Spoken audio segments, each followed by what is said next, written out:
tempest, tossed in the tide. Everything I own has been blown far and wide.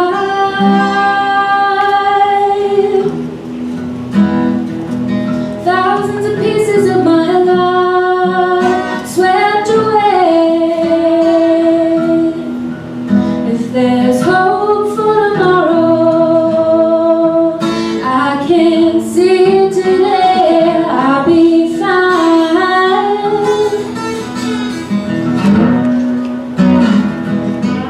with you by my side.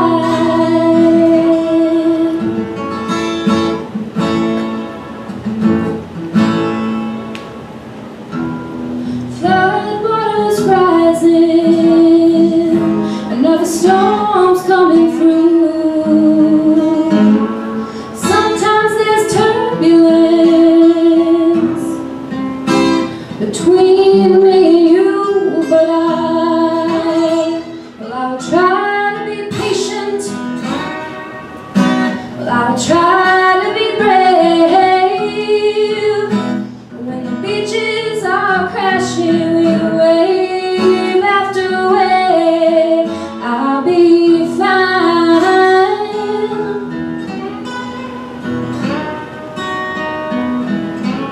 with you by my side.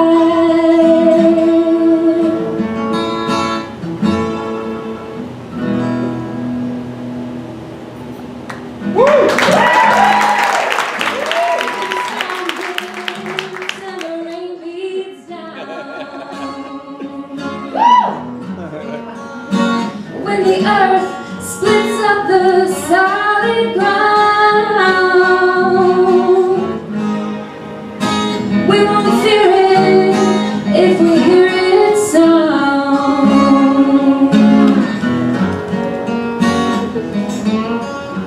We'll be fine.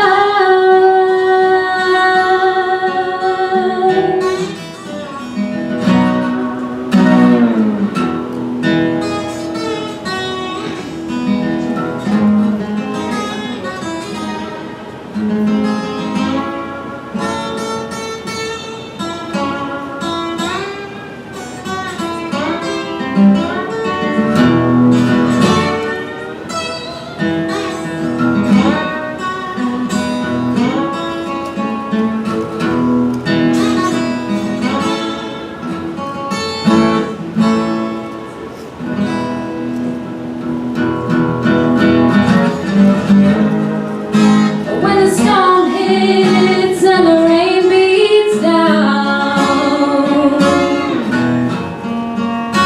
when the bullshit's flying all around, we won't fear it if we hear it sound.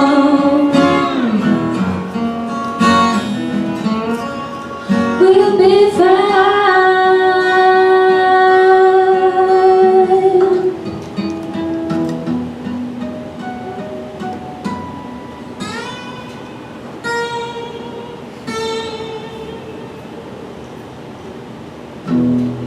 Time passes swiftly, years seem to fly.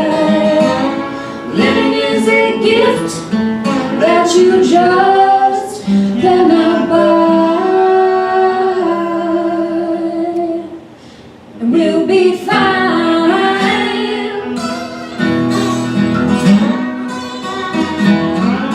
Yeah, we'll be fine.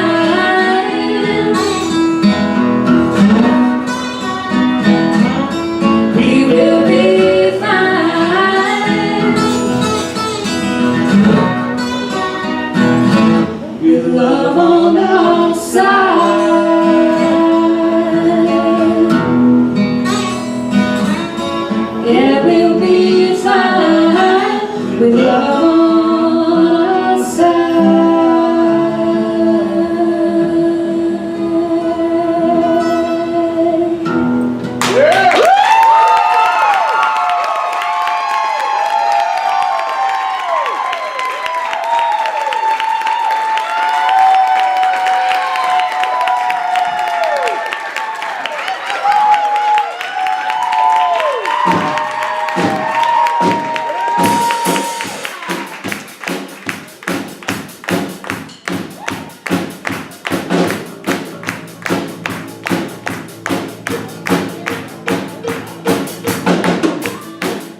The Variety All-Star Band, Bree Corcoran, holy cow!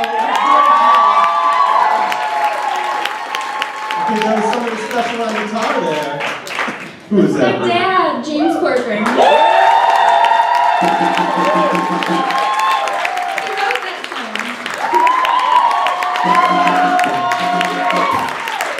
Oh my God. Bree, it feels like you may have some family in the house tonight. Fantastic. Well, welcome one, welcome all to the Naas Variety Show. It's a very special night for us. This is the end of the 3rd season of this show. We did it. We've got a heck of a show. We're so excited. But let's get it underway the way that we get underway all the time. With a little trip to what's going on in the news, everybody. I don't know if you heard about this, but a Bangor, Maine newspaper reported this week that a white truck was driving erotically through a neighborhood. Neighborhood moms across Bangor, Maine were saying, "Oh my."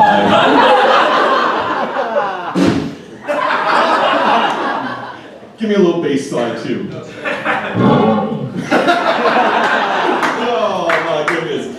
The Detroit, the Movement Electronic Music Festival is happening in Hart Plaza this weekend. Is anybody going down there? A couple people? Yeah, she's ready, glow sticks. If you're not going, don't worry. I'll give you a little taste of my DJ set.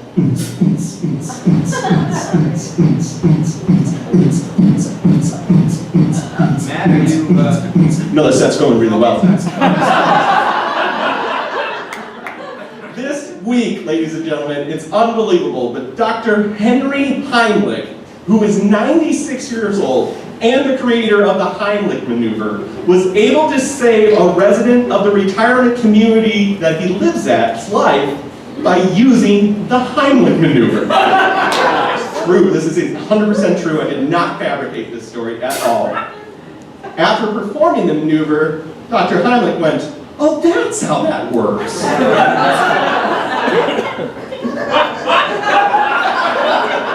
Hamburger. It was a piece of hamburger, everybody. All right.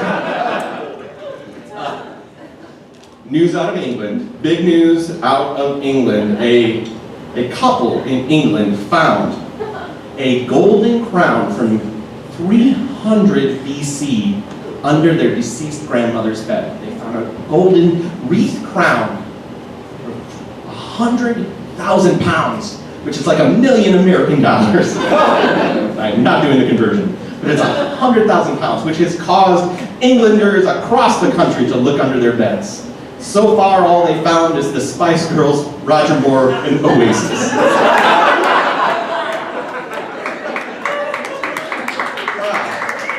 All right, let's one more, guys, one more.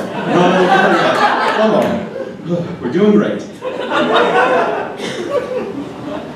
It's unfortunate, but right now the Detroit Tigers are not off to their best start. They've opened 500 for the first time in over 10 years. It's the worst start of their season. Dr. Heimlich said he can help. Because they're choking. That's it, ladies and gentlemen. So sorry, sports figures that make more money than all of us. Ladies and gentlemen, we got a great show for you. Are you ready for your show to start? This first act coming to the stage, I'm so excited about it. Please welcome Luke Skywalker's one-man show!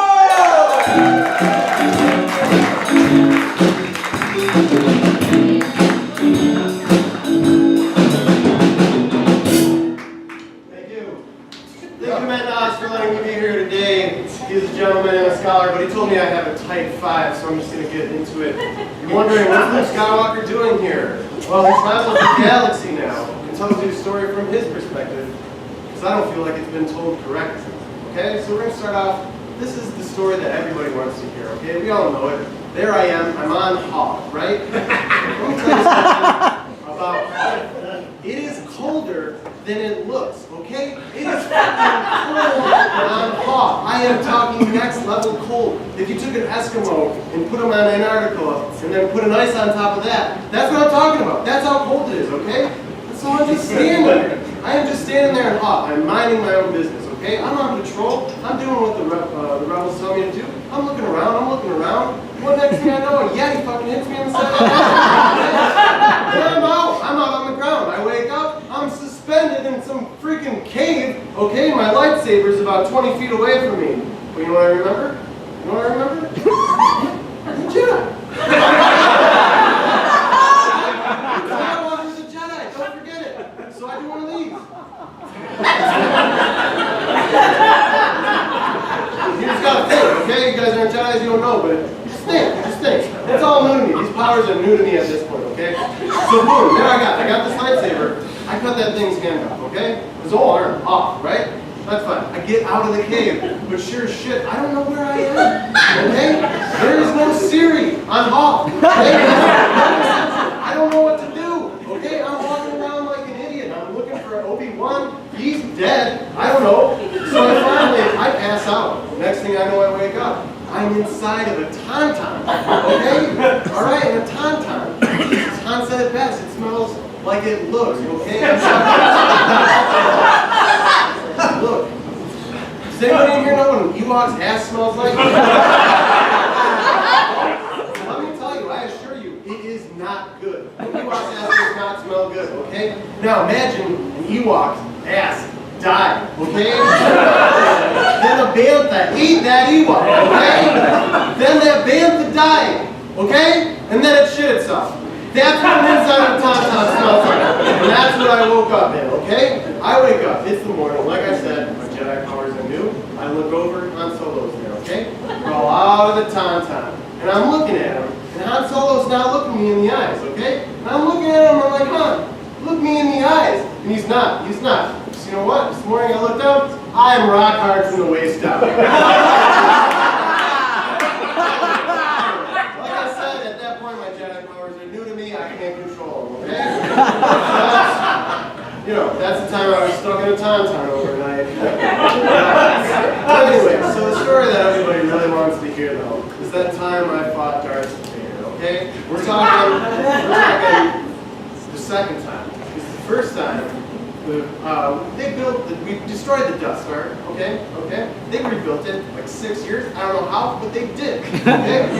So I find myself, my powers are better than. I find myself inside of the Death Star. Just me, Darth Vader. Turns out it was my dad. That was weird. I was really bad. But we get in this fucking lightsaber battle. I mean, we are going at it, okay? And Darth Vader's at least 6.5 feet tall. I'm not that tall. He's scary as shit, and he knows the Force real good, okay? He's good at the Force. He chokes people over monitors. I mean, fuck.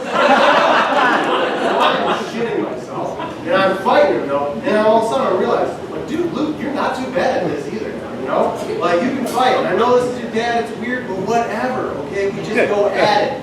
So, I don't really defeat him, he's not dead, but he's defeated, like, he's sulky, he's breathing real heavy in his sleep apnea machine.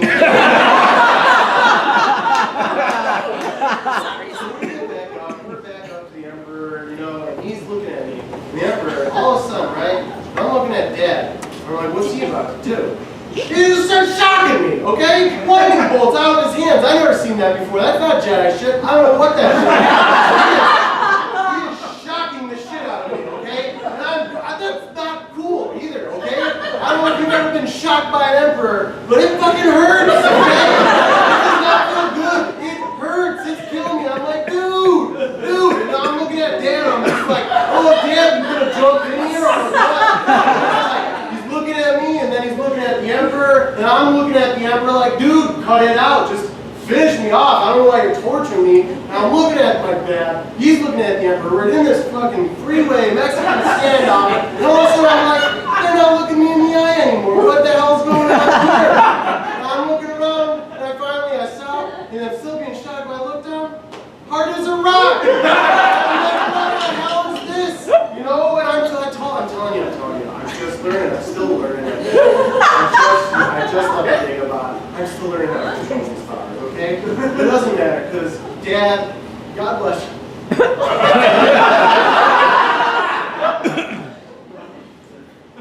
God bless him, he picks the Emperor up. And he throws him into something, okay? The Emperor's gone, all right? So then I gotta drag my dying dad out of there, okay? And we get onto the spaceship. We're almost to the spaceship, and I'm thinking, that's when I realized, dude, you basically lifted a fucking rocket ship out of the swamp. Why don't you just lift him? Why don't you just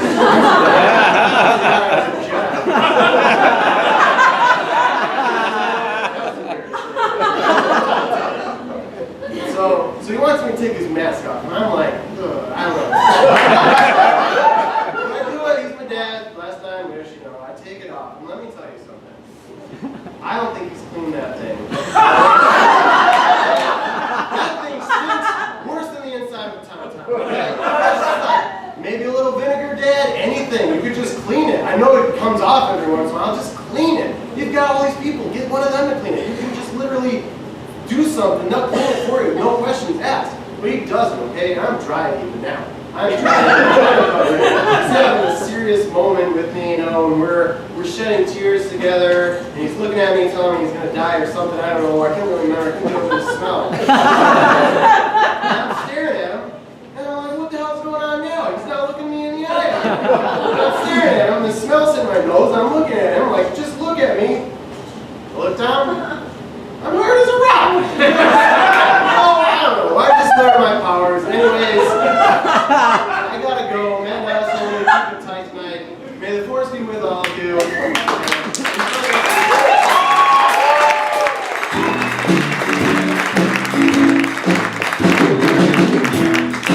Luke Skywalker's one-man show, everybody. Oh, my goodness. Who is seeing the Naas Variety Show for the first time tonight? Ooh, nice round of hands. Nice round of hands. That's why they gave me a microphone. Keep talking, idiot.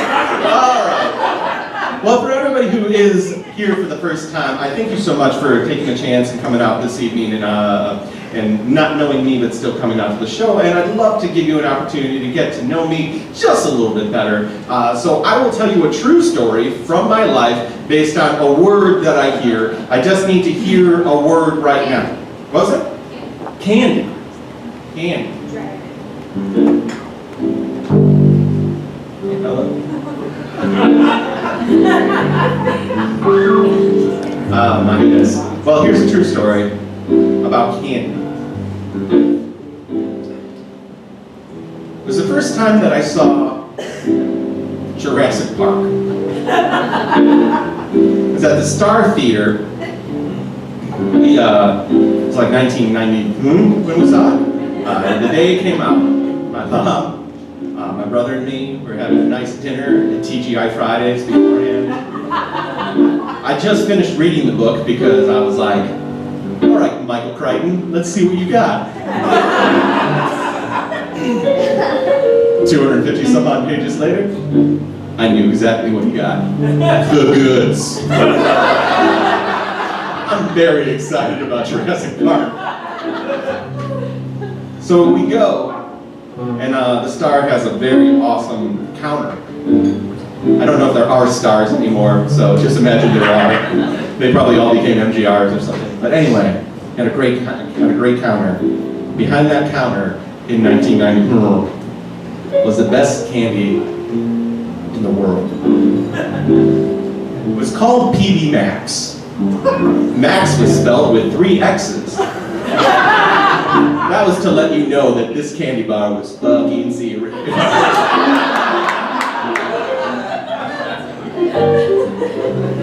Now, if you like the Reese's Peanut Butter Cup, you will love PB Max.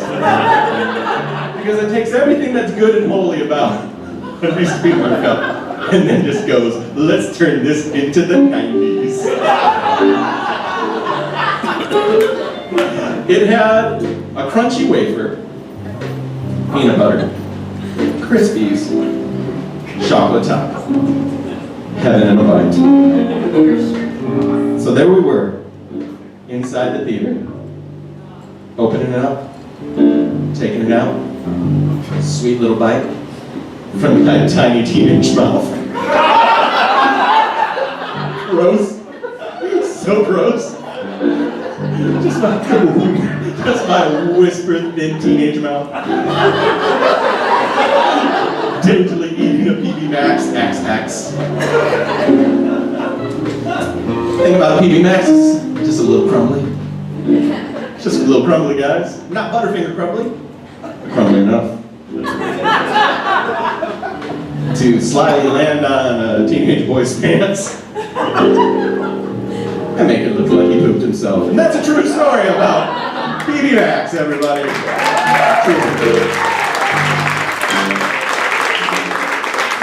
Oh, guys, that was sweet. That was sweet. Amen. That was so good.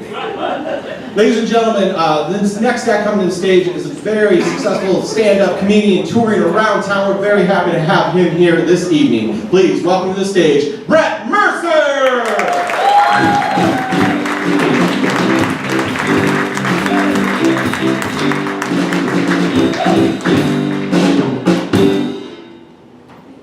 Good job, guys. Killing it. Round of applause for the house band. Yeah. If I start feeling really bad up here, I'm gonna need you guys to pick up on the bass and make people at least hear some good music. You know what I'm talking about? Yeah.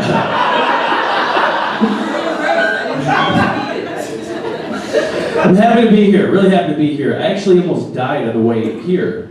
It was crazy. What happened was I was driving here, and just statistically speaking, that's gonna kill me. Every time I arrive somewhere in my car, I'm just like, oh, Jesus Christ, we did it. Thank you, God. I don't know if you were trying to look out for me specifically, or you're responding to the gospel music I was blaring on the way here, but we did it. That's actually why they call Detroit the murder capital. They make the most cars that go on to kill the most people.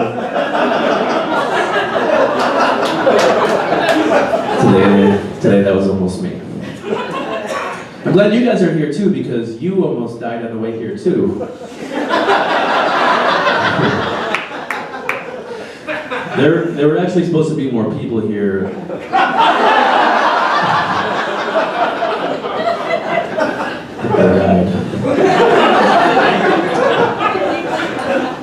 A little bit about myself. I'm an Uber driver, which means I get to perform stand-up comedy in front of a captive audience of 1 to 3 other people.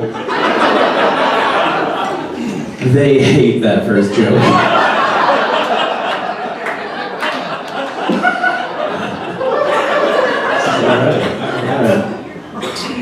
I have a bad mattress. Anybody have a bad mattress?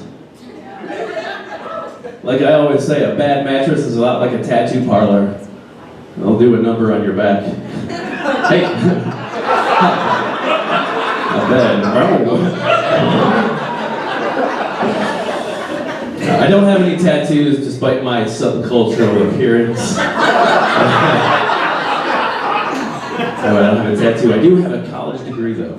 I'm not trying to compare the two, it's just that when I turned 18, the world came to me and was like, hey Brett, you can have one of these two things. You can get the tattoo or the college degree. I'm like, I'm gonna get the college degree, that's the one that's gonna get me the job. Instead of the tattoo would keep me from getting the job. The way I saw it at 18, I was like, why would I pay $200 for something I'm gonna regret in 10 years? When I can pay $90,000 for something I'm gonna regret in 3.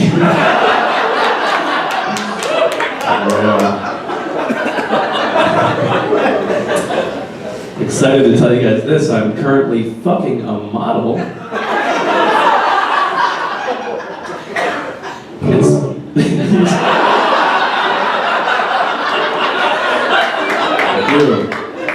It's a model of a vagina.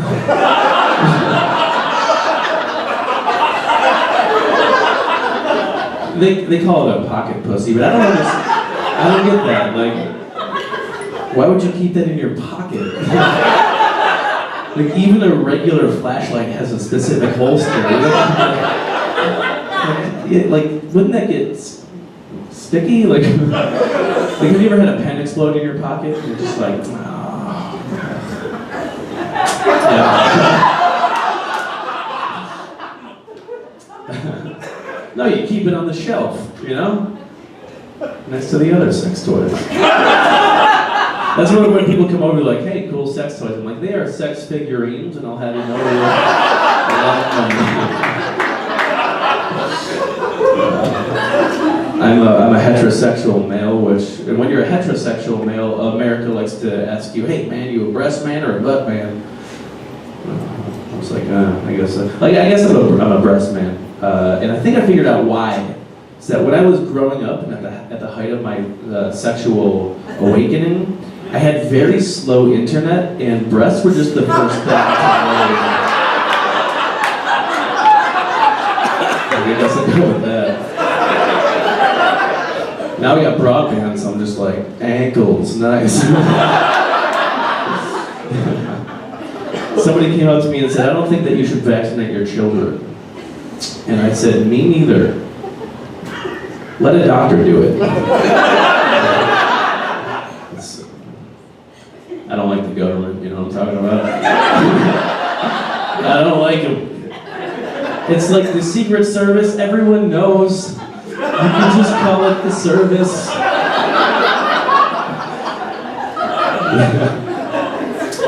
Military spending in this country has gotten way out of control, in my opinion. They spend so much on the military that they can open up stores to sell you their extra shit. If there's surplus, it's like, oh, my taxpayers bought this, but daddy's got to get a new pair of combat boots. All right. It's a political joke. How about this one? How about this other political commentary? Supreme Court, I don't buy it. Get lost, Supreme Court. I know you're just a regular court with sour cream and diced tomatoes.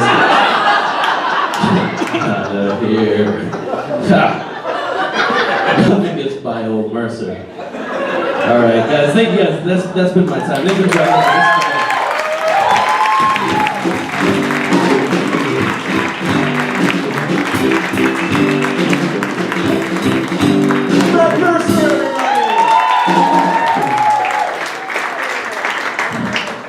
Ladies and gentlemen, if this is indeed your first time here, you are in for a treat. Because it's time for America's favorite game show. It's time to play Hang It or Wang It. Well, it's hanging or you're wanging. Well, it's that time of the show. Hanging or you're wanging. Well, I really want to know. Hanging or you're wanging while you're sitting in your seat. Tell us either way, and you're sure to get a treat. Ladies and gentlemen, welcome the host of Hanging or Wanging, Josh Campo!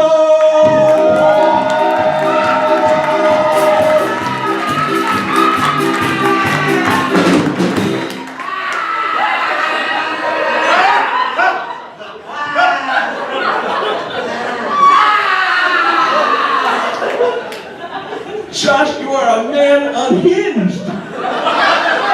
What is this look? I just graduated college, Naas, and boy are my arms tired! Congratulations, I'm Josh! on summer vacation now! That's- Summer! Congratulations, Josh. Got a question for you. I heard you got a new job. Is that true? I did. You weren't expecting some truth at that moment. I was not. Josh,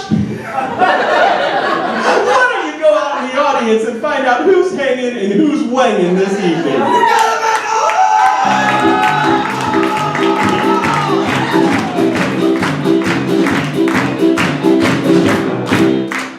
Hey, buddy. Hello. Just got saucy. What is your name? Brandon. Brandon, everybody wants to know. Are you hanging or are you boing? She's the only one that knows that answer. Weird. Did it get weird? Did it get weird? Can you tell us that secret?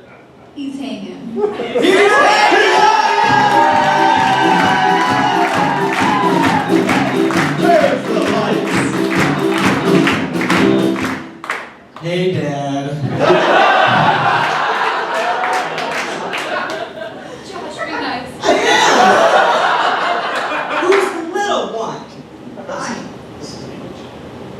doing? Oh. Right! America wants to know. Are you hanging or are you hanging? We're hanging.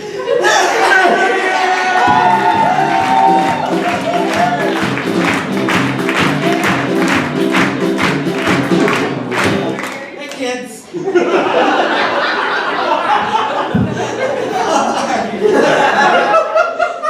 What's your name? Trevor. Trevor, and what's your name? Nicole. How are you guys doing on this fine Christian evening? Well, everyone in this theater wants to know, are you hanging or are you wanging? We're hanging.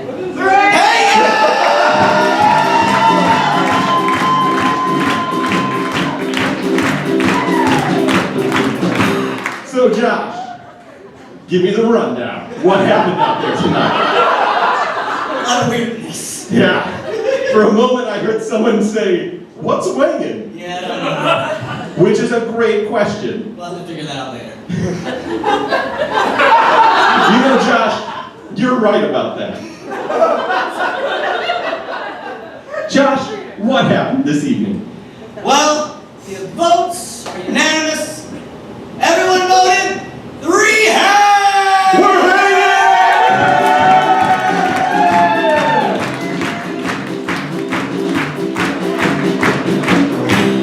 Thanks, Josh. Woo! School! Summer vacation! Beach stuff! You know, Matt, I'm just glad that Sloth from the Goonies can still get work.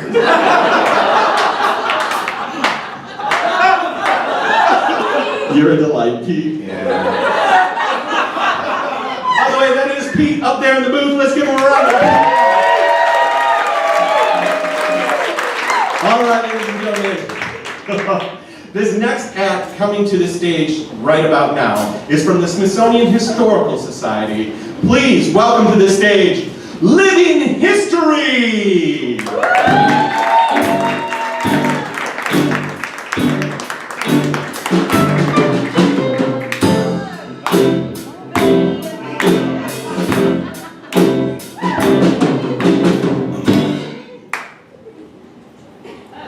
In the year 1791, America was a young and sprightly land, a mere 13 states strong. With the war for independence won and the British defeated, all seemed well. Few could truly see the tension that was bubbling beneath the surface. There were decisions to be made about the direction of the fledgling nation, and our founding fathers were forced to work together to carve out an American identity. And while they had all agreed on independence, agreement on the ideals of a nation-state was more difficult to attain. Let's watch as President George Washington attempts to mediate a financial dispute between two of his advisors, Thomas Jefferson and Alexander Hamilton. We take you now to 1791.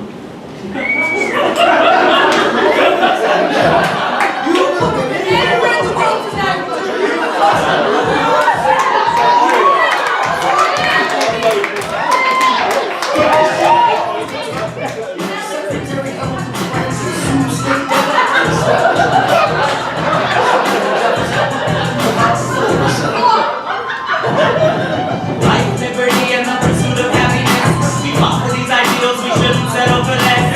These are wise words, enterprise, they meant quote 'em. Don't act surprised, you guys, 'cause I wrote 'em.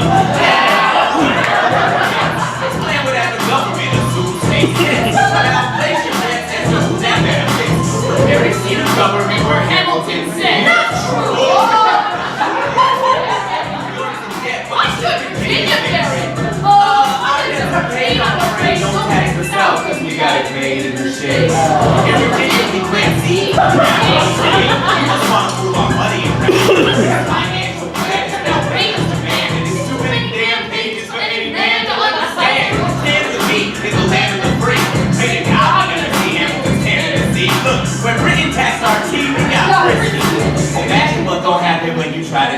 are with you. Secretary Hamilton, your response. Thomas, that was a real nice declaration. Welcome to the prison. We're running over you, lady.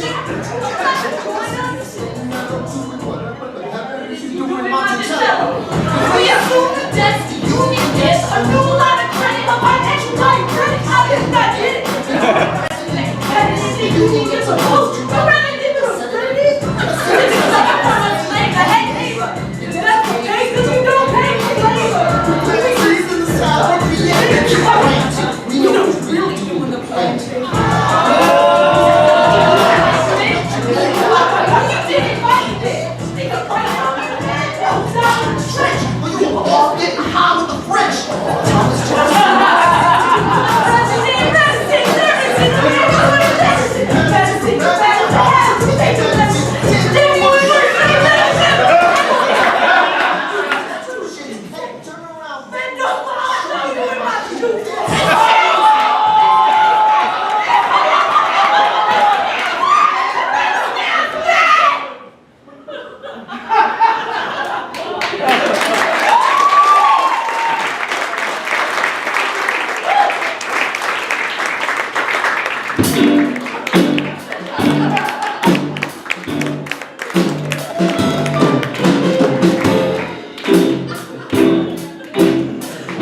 History!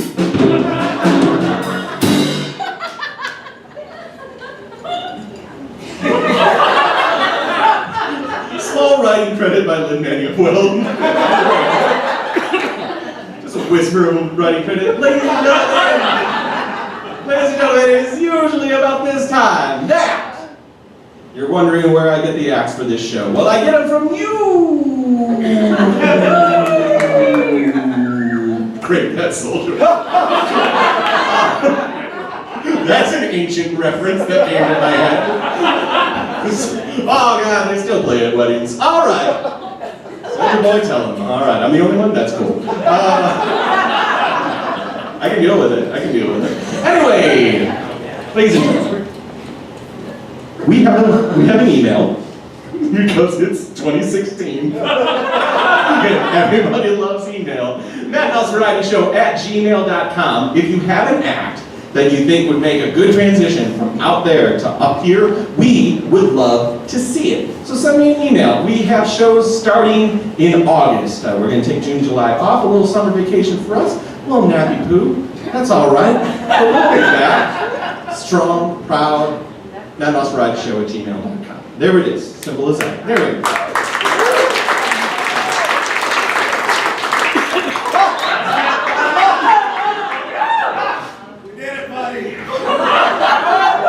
Pete, why aren't you in the booth? Vacation, am I right?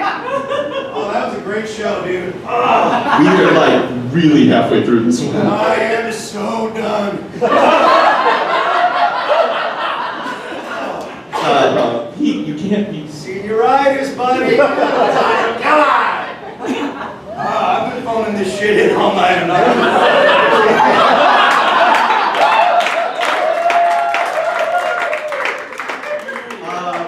Pete, have you been wearing this outfit in the booth?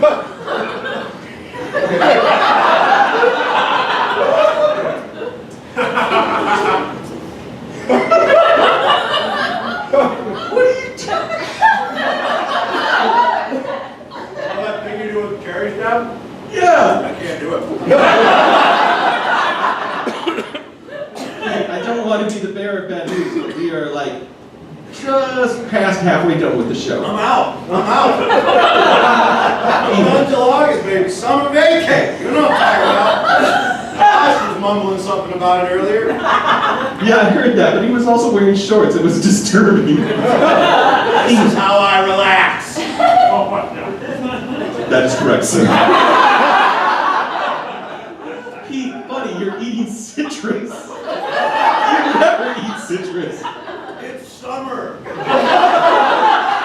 a different person in the summer.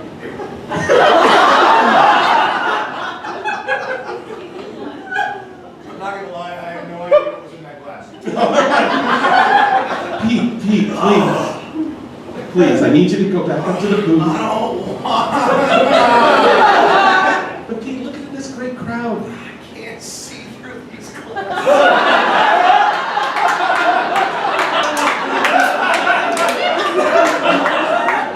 Then please Like the front row of the campus. take a look at this wonderful crowd. No, I can deny their existence.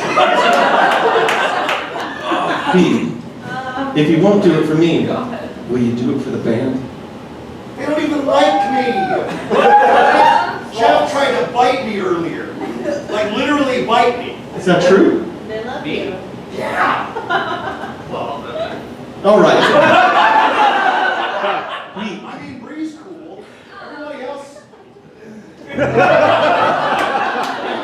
Pete, can you? Ah, give me a bump. Oh, Jeremy's got something. Jeremy's got something.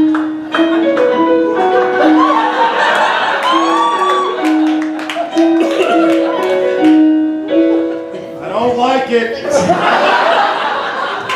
Don't worry, Pete. Take your time. Keep going. Keep going. FYI, Matt, FYI, this hat fucking hurts.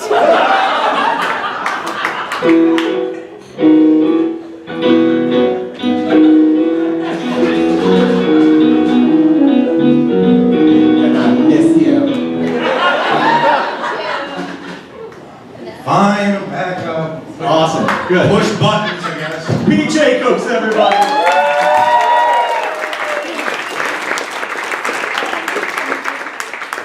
All right, let's get this show back on track.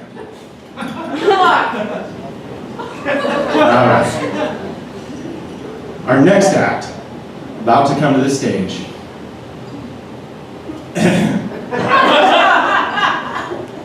Ladies and gentlemen, prepare yourself. It's good. We're good. Don't worry, guys. I'm stalling for a reason. Just have to check my running order in my mind right now. Have to make sure. Yes, Keith, it's you.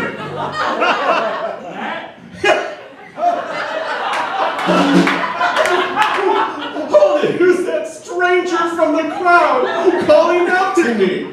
Hey, Matt, it's me. It's Detroit Improv Institution, Keith Fagan. Keith Fagan? Seminal author of the book The Bone Eater? I can't help but notice that you're stalling a little bit here. I certainly I would! think I can help. You can? Hit, Pete!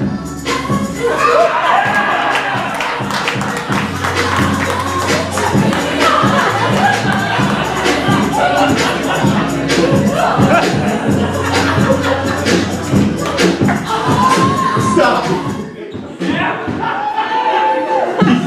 Pete, stop! What are you doing, buddy? Doing a Running Man challenge into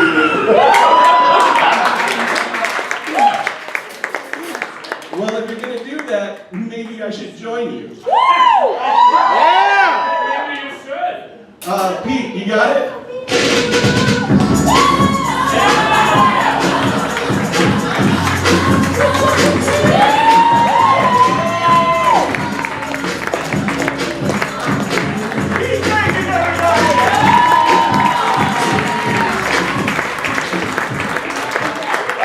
Did we all just get whiter? I have never been more white in my life.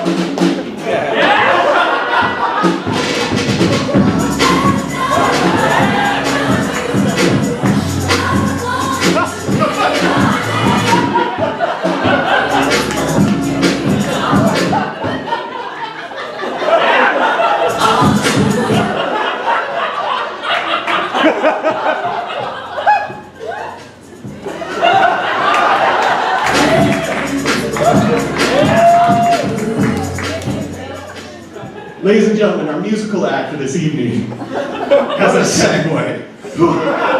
As I catch smooth as silk, guys. This level of professionalism does not come easy. He's a singer in a local band called Four Ghosts, We are very lucky to have him here this evening. Please give it up for James Harper!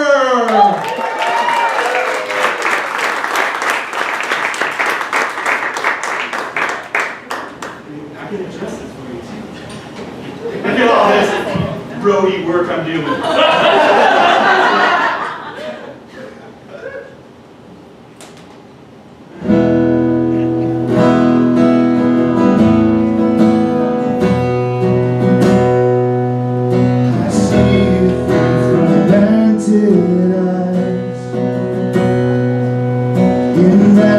Regimented skies, the mountain clouds will hide our crimes, they hide our crimes.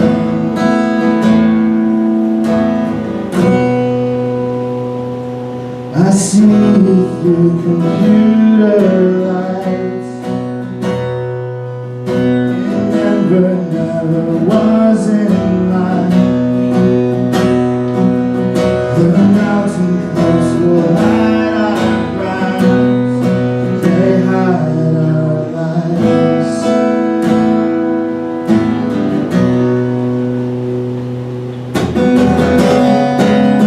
Searching places in between, you see.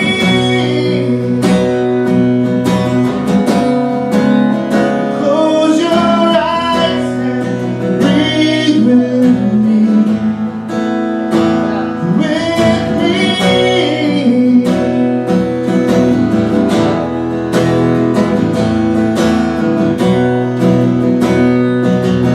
The lion cannot hide its pride,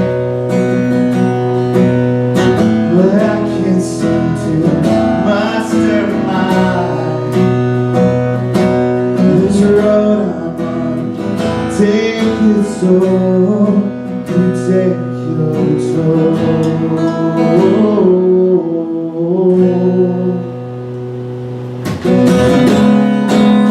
Searching places in between, you see.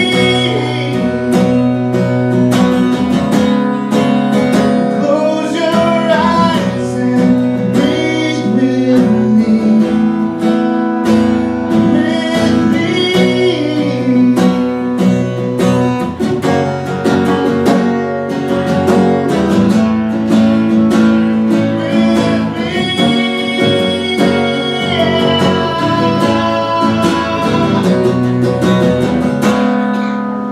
Searching places in between, you see.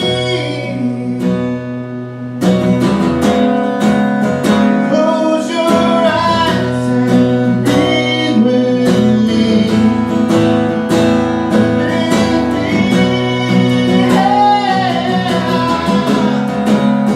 searching places in between, you see. Close your eyes and breathe with me, with me. Thanks.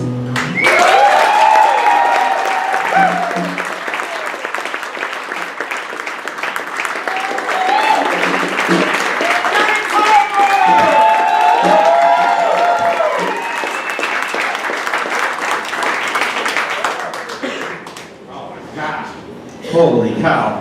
You can see his band, Four Ghosts. They do play locally. They've even played at the New Wave right up the street. They're fantastic, guys. Don't miss them. Oh, my goodness. Keeping that show sweetly Gunder. Gunder? I heard it. Keeping it underway. I'm looking for my friend Pete in the booth. Ladies and gentlemen, it is time for a very... Hey, Chris, can I get a sweet bass line? It is time for interviews with Pete.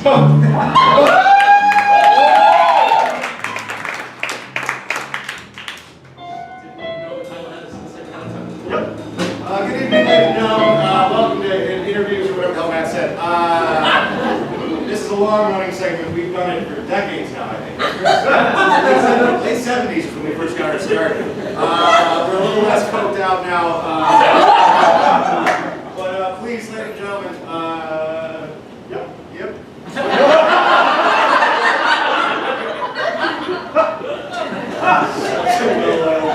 Ladies and gentlemen, I'm very excited, and you should be too. Please welcome my guest for this evening's interview, the Riverman, everybody.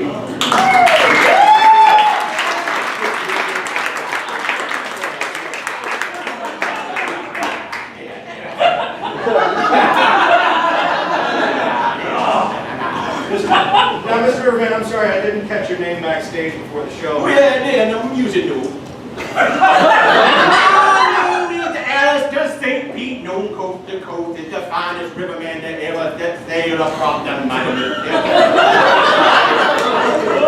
steam the ocean boat to lotion.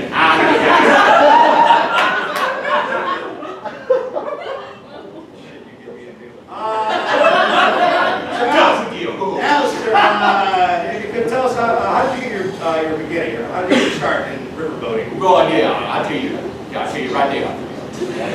Man don't begin on the river, he born on it. Now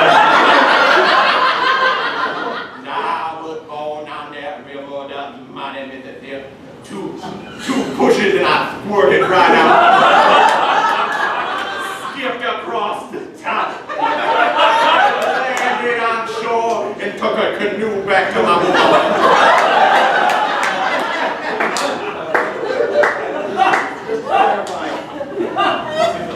Shot all the way across the Mississippi. Yeah, right. We were on the riverboat gambler, that's classic riverboat. Oh, gambling riverboat, yeah, you don't know what that means up here. And there she was, all swollen child. She was like, up here, come, get me on my back, boy. Got you, mama. Cradle. And my life was like, oh, down this.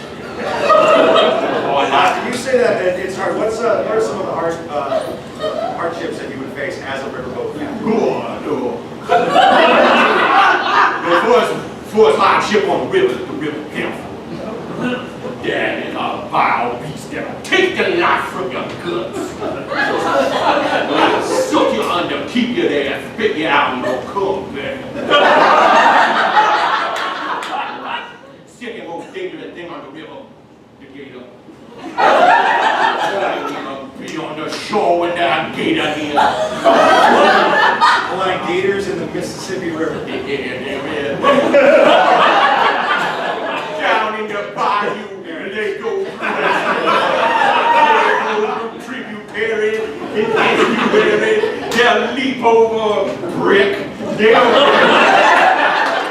scuttle on land just to get in the sweet waters of the mighty Mississippi. Now, I'm sure you have a lot of crazy stories. Oh, dear God. So crazy, don't even begin to tell the stories of running. Would you like to share one or two of them? We can go tell on the river.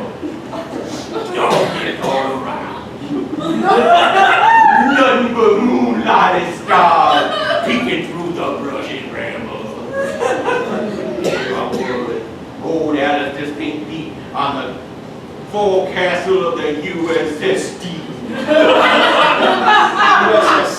We was stuck around a steam power, the power that's underrated, sprocket on my head. Dear on the forecastle, we tipped my boat and now it's turning right in the front. Never knew no words. Self-taught. Oh, self-taught riverman. You don't have time for river words that are real. I'm sorry, so front of your ship. Yeah, I'm on the front of my ship. And I see it. Iceberg, get ahead! Oh, we tried to turn, but USS Steam was a mighty big ship, so it just went sideways like a can opener. Oh, you should have seen the people What I love to hear, what?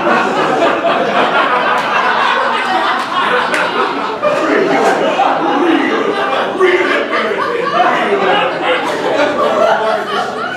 inconvenient. You're the worst type. The type of inconvenience that involves blood. You seem to have an adversarial relationship with blood.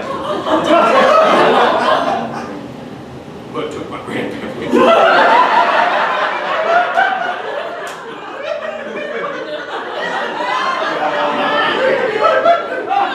Oh, it's a turbine tail. Mud took your grandparents. What kind of loss is the loss of your grandparents in the hood? If you don't mind, what happened? God, there he was, on the forecastle of the USS.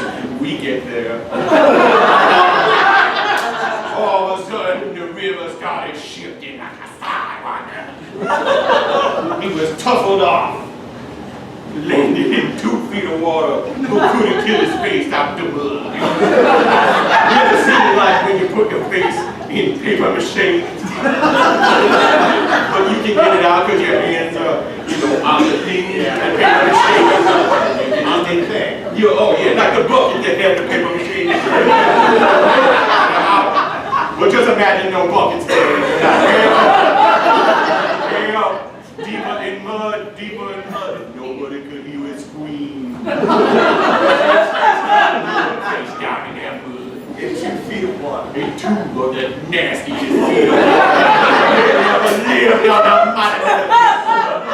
Have you lost other family members? Oh, every single one. I'm the last one left, and ain't no lady half me. I wear this ring for show. Since it keep your river boot. River boot? I just want to keep that river boot floozy away. Can't see nothing like a river boot floozy. She'll double down on red, walk outside, give you a kiss, go over room and be like, where were you?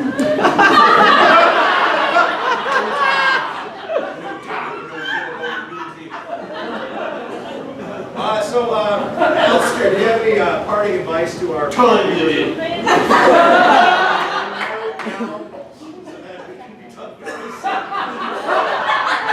have to tell you, Pete, you are doing a fantastic job wrangling this wild food.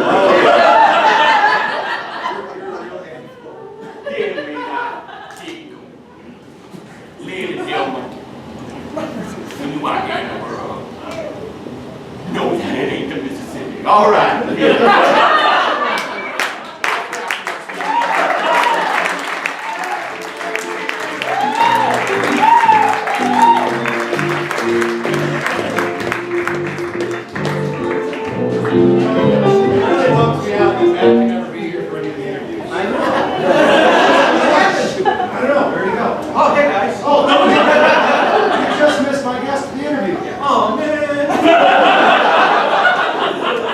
I hope he was Ladies and gentlemen, Pete Jacobs once again. Oh, I am so excited to bring your last act out here this evening. He is awesome, and be prepared, ladies and gentlemen. Not for the faint of heart. Please welcome to the stage, the Big Icky!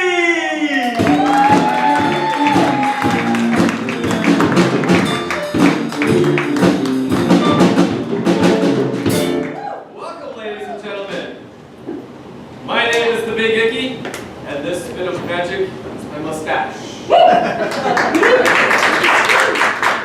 I'm a man of the strange, unusual, and disgusting. But first, I want to show you something unique. Something that no one has ever seen throughout history. And once you guys see it, no one will ever see it again. It's truly a unique experience. What I have here, people have traveled across countries collecting artifacts just to obtain something that no one else can ever have. You folks will have that opportunity to see this. What I have in this little box. This is peanut. But inside the shell are these two little nuts that no one has ever seen before. And no one will ever again.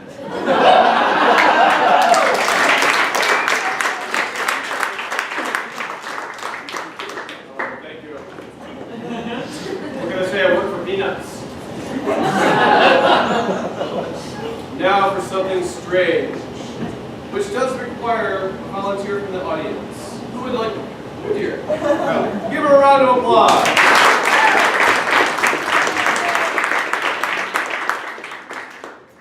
What's your name? Sarah. Wonderful. Sarah. How are you doing? Fantastic. Now that you've got confidence. Now, folks, I'm known as a psychic. Some people would say this act is telepathetic.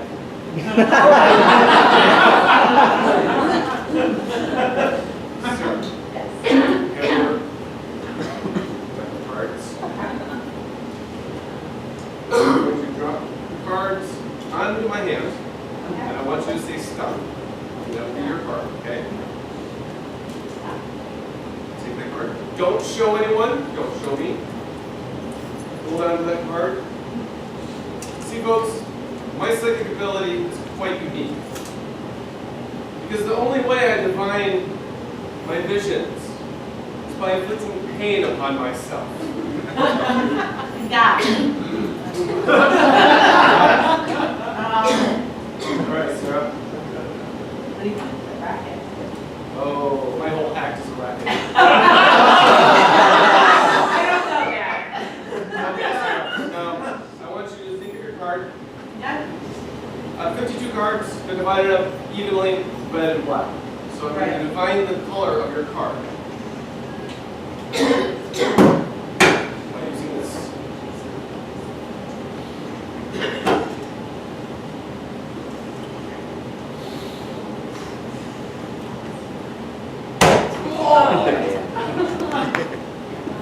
It's black! Black.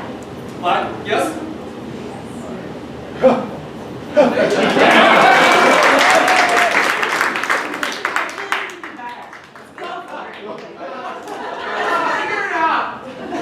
Start of it, okay? Yeah, I feel like you got more in you. That's good. Now, To be honest, it's really creepy.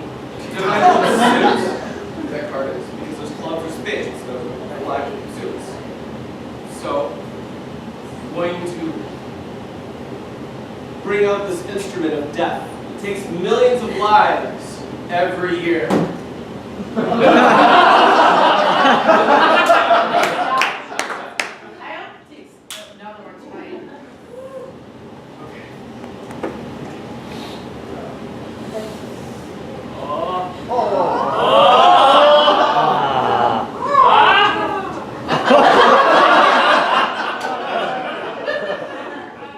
I'm glad I picked you for this act, not the last one.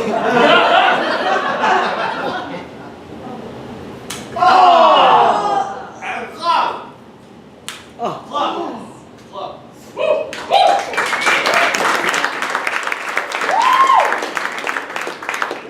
Now, to define your actual card, you're going to do something a little more dangerous. Good job. Folks, this here is a beaver trap. Not the strip bar of Flint's. It's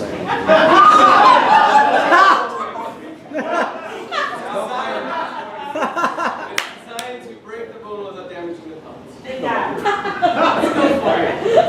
Get it right. Oh, oh, private clubs! Private clubs!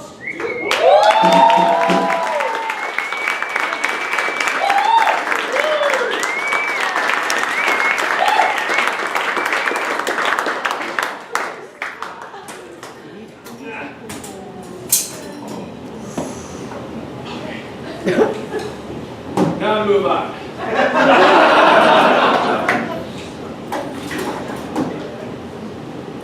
Something unusual.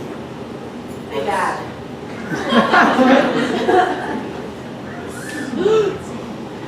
It's unusual because you can't really quite play a game of tennis with this. Strings attached, like myself. But it does allow me to do this unusual act.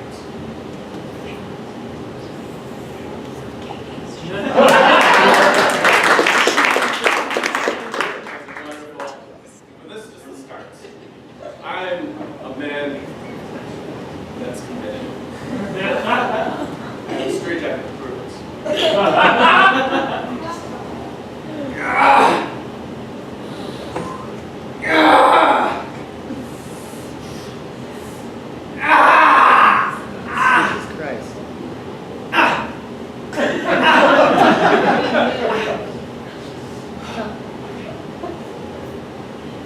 One.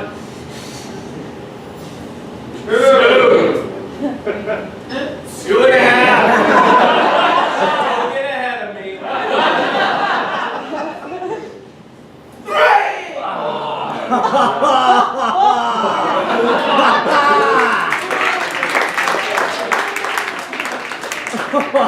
At this part of the show, I'd like to point out. Secondly, I want you to remember three very important things. 911. And the only ones with the jaws of life to get this off.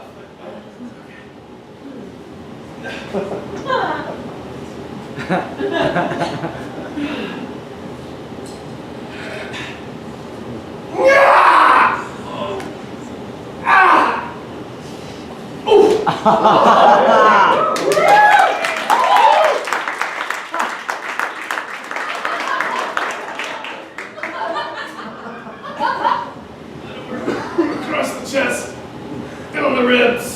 Oh. No. Now I know what it feels like to squeeze into a corset.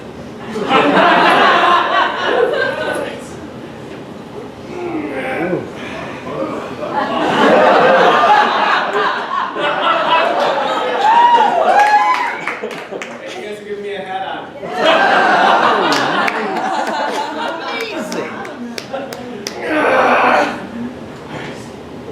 Now this last and final part is the most difficult, which requires a little class and sophistication.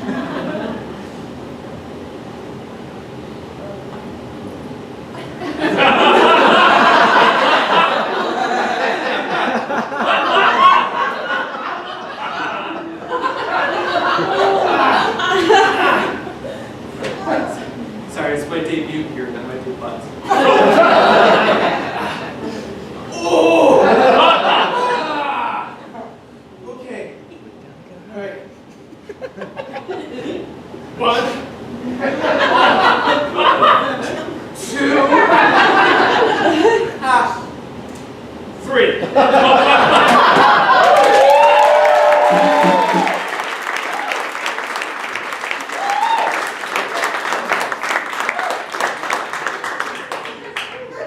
Oh. But now, for the disgusting.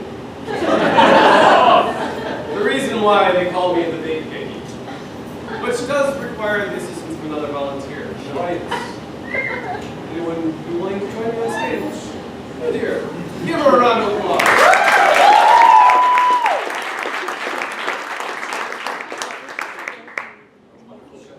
Okay. We're going to play a little game. It's going to require some tools, so we do have some safety precautions.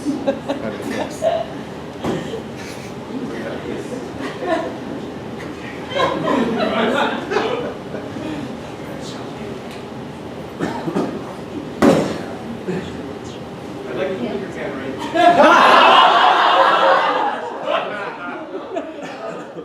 You can trust me. I don't lose in this game. Actually, hold on.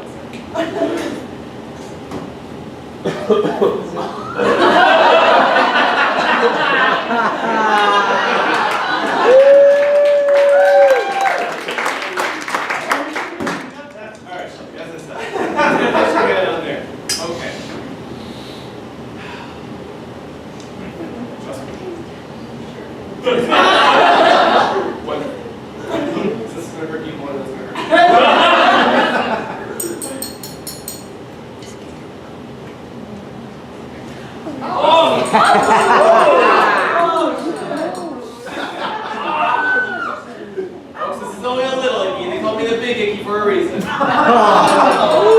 yeah.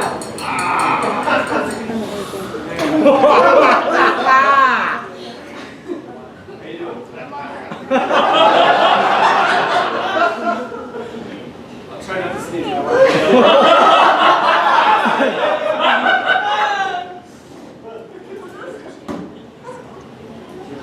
Hold on to those pliers, please.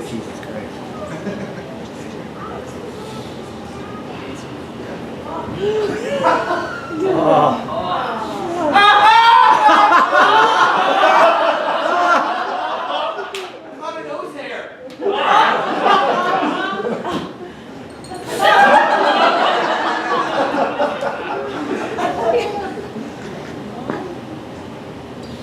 Rip it out. My mustache, my mustache, my mustache.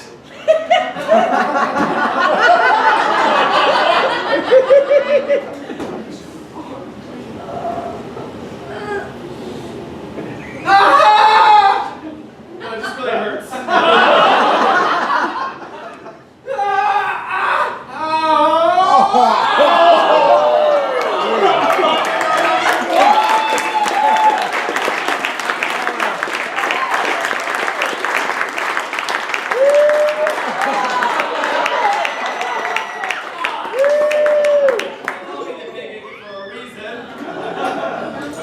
Folks, I'm not going to leave you with this.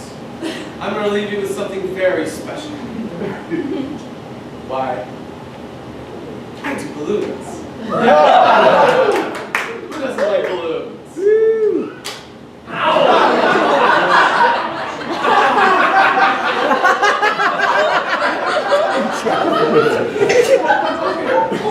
Still with me.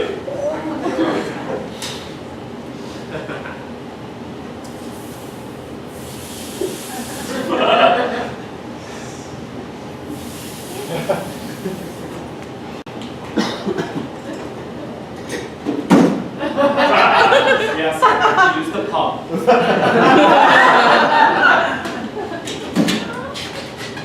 Well, ladies and gentlemen, this amazing balloon wires over 3, 7, twists, turns, and knots. I give you mouse.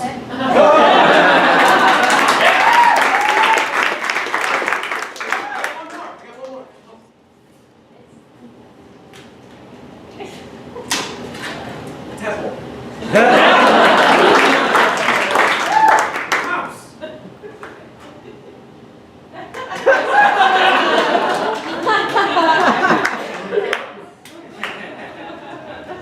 Alright. Well, you guys have been a wonderful audience.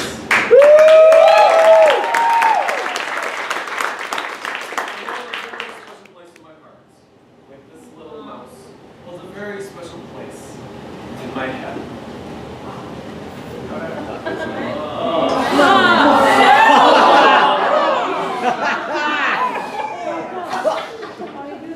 This act is definitely squeamish.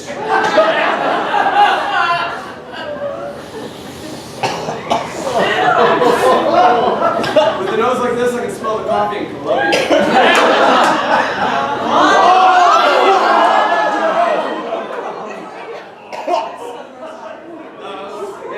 Years ago.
Chris?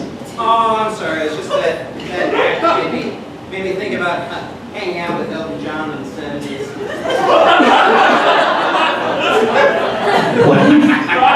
Oh yeah, you know, Elton John would call me up and say, "Hey, Chris Peterson, it's me, Elton John. Let's cruise for pussy."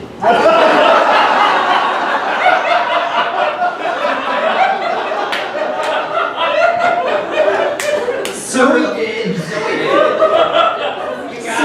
Sir Elton John. Oh yeah. Made pussy. Writer of Crocodile Rock. Oh, sure. As a matter of fact, after one particularly vigorous pussy cruising session,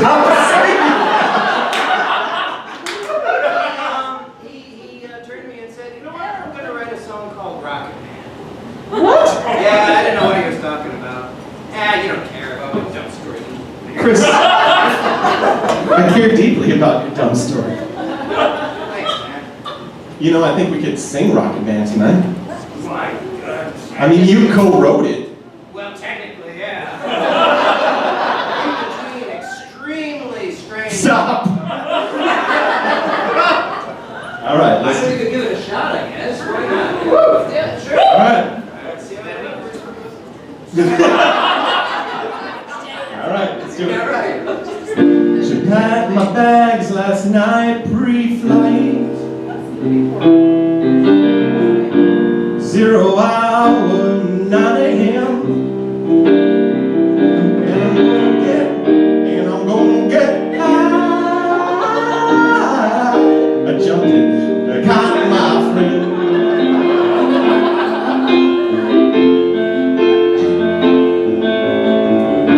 I miss the earth so much.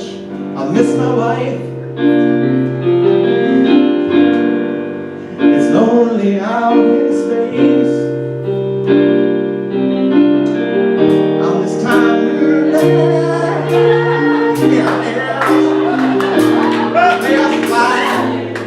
I wrote these words.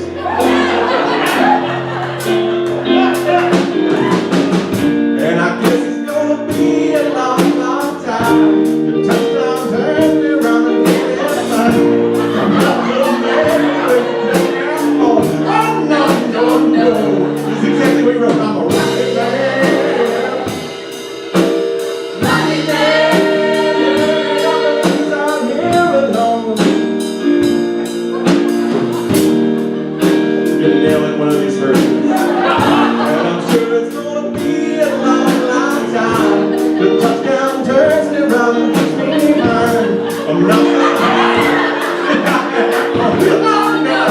no. It's your favorite song ever. Rocket Man. Rocket Man, learning up the blues up here alone.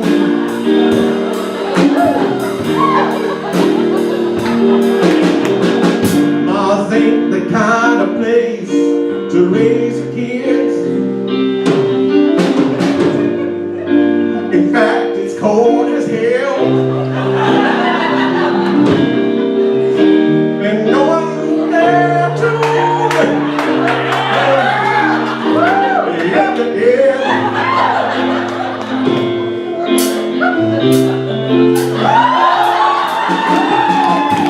and all the science I don't understand.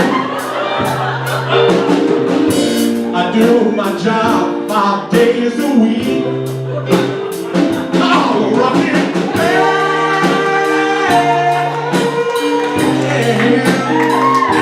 A rocket man.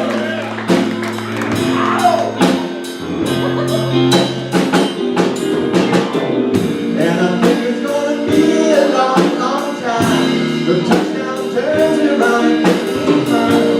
I'm not the man and talking about it at home. I'm not, no, don't worry, I'll look real here.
So you can, for $5, just leave the theater and see the lobby, where you get tickets. All right, there it is.